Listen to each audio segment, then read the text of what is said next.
Bienvenue sur Africa 24 dans cette nouvelle édition du Non-Stop Info. Voici les titres de l'actualité. Situation inédite au Bénin, aucun candidat de l'opposition ne participera aux élections législatives du 28 avril. L'ensemble de la classe politique tente de trouver une issue à cette crise préélectorale.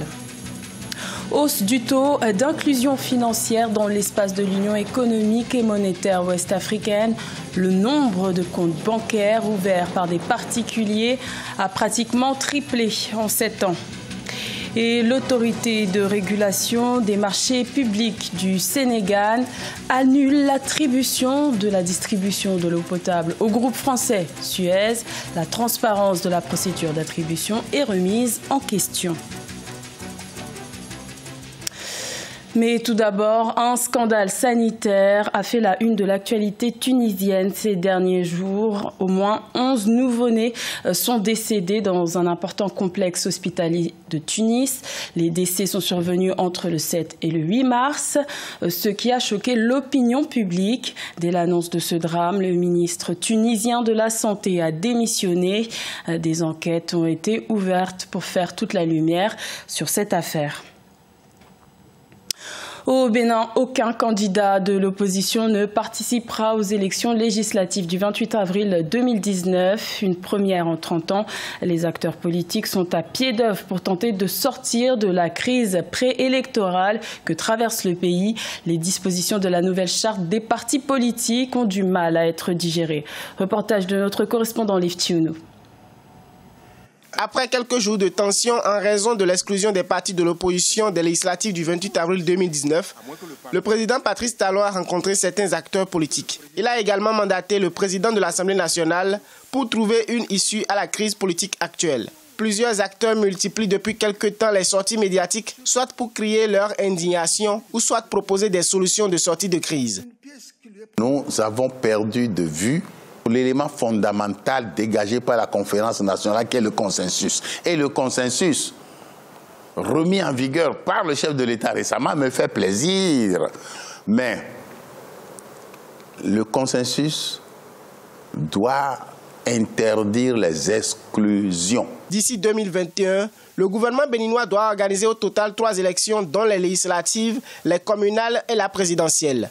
Cependant, l'expérimentation des réformes du système partisan aux législatives du 28 avril 2019 est confrontée à d'énormes difficultés, dont l'exclusion de nombreux partis, notamment celle de l'opposition. Je suis d'accord avec l'opposition lorsqu'elle proclame solennellement qu'il n'y aura pas d'élection crédible et pacifique au Bénin, qu'à condition que tous les citoyens, riches ou pauvres, y participent librement. Le président de l'Assemblée nationale a entamé des concertations avec l'ensemble des forces politiques. Mais l'opposition appelle à une marche de protestation à Cotonou lundi 11 mars 2019.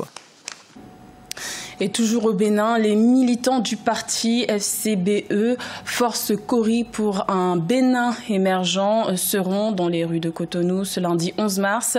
Cette marche pacifique de protestation a été autorisée par le préfet du littoral.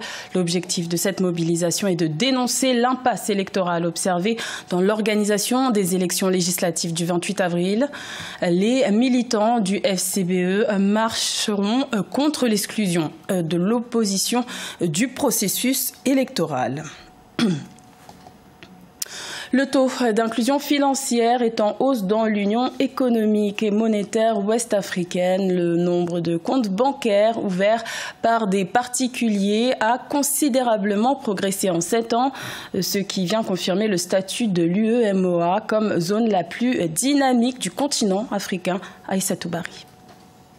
La zone de l'Union monétaire ouest-africaine affiche de bonnes performances en termes d'inclusion financière. On note une croissance de 55% en 2017 contre 22,2% en 2010 grâce à l'ouverture de comptes dans toutes les institutions financières de la zone. Ces comptes sont passés de 13,8 millions en 2010 à 55,8 millions en 2017, soit une hausse de plus de 300%. On s'est rendu compte qu'une très grande partie de la population était exclue, si vous voulez, du système de financement moderne actuel.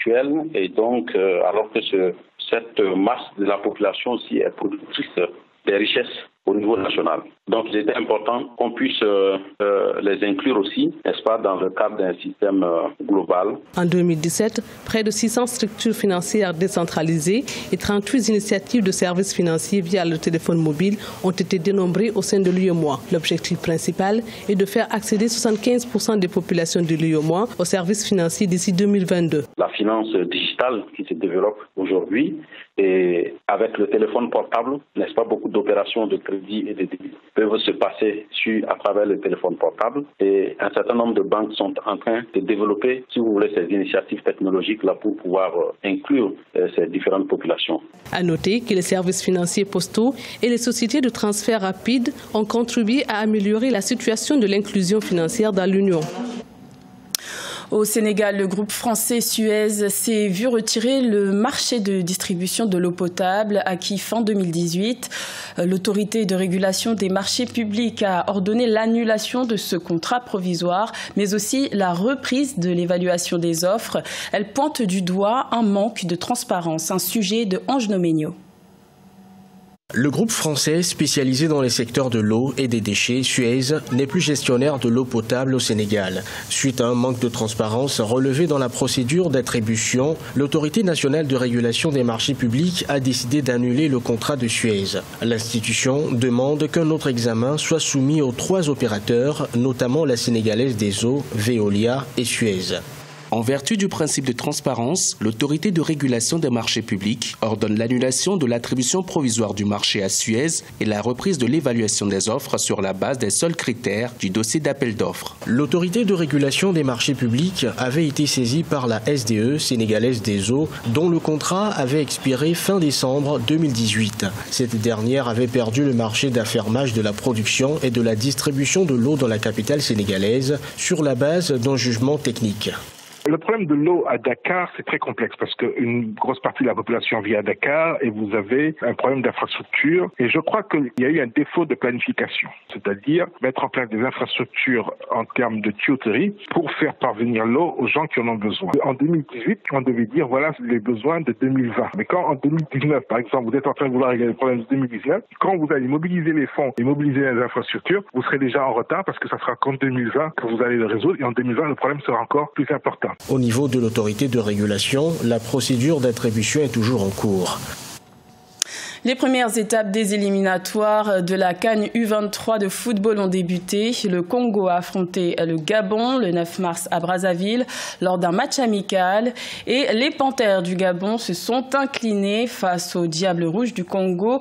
Score final 3-0. Résumé de la rencontre avec notre correspondant au Congo, Deva Panzou. Les U23 congolais l'ont emporté sur les Gabonais par 3-0 ce samedi 9 mars 2019 au stade Alphonse Massamba Déba. L'ouverture du score a été l'œuvre de Gautran Gronimba à la 45e minute. Tel a été le score à la pause. Au retour des vestiaires, Mwanza Mapata a corsé l'addition à la 71e et Prince Obongo a clôturé le festival par ce somptueux coup franc à la 82e minute. Pour l'entraîneur des locaux, c'est la deuxième rencontre qui démontrera le niveau de son équipe. Pour le moment, ce serait trop tôt de dire qu'on est prêt. Ça, on ne peut pas se permettre de le dire. Je vous dis que notre préparation elle a été chaotique, il faut dire les choses honnêtement, mais au dernier moment, l'organisateur s'est rattrapé. Mais bon, après, là, on est encore interné, on va essayer de bosser et je vais avoir une idée précise de ce que je veux faire au Burundi. Les U23 du Gabon ont été réduits à 10 avec l'expulsion de Stan Nguema à la 59e minute du jeu.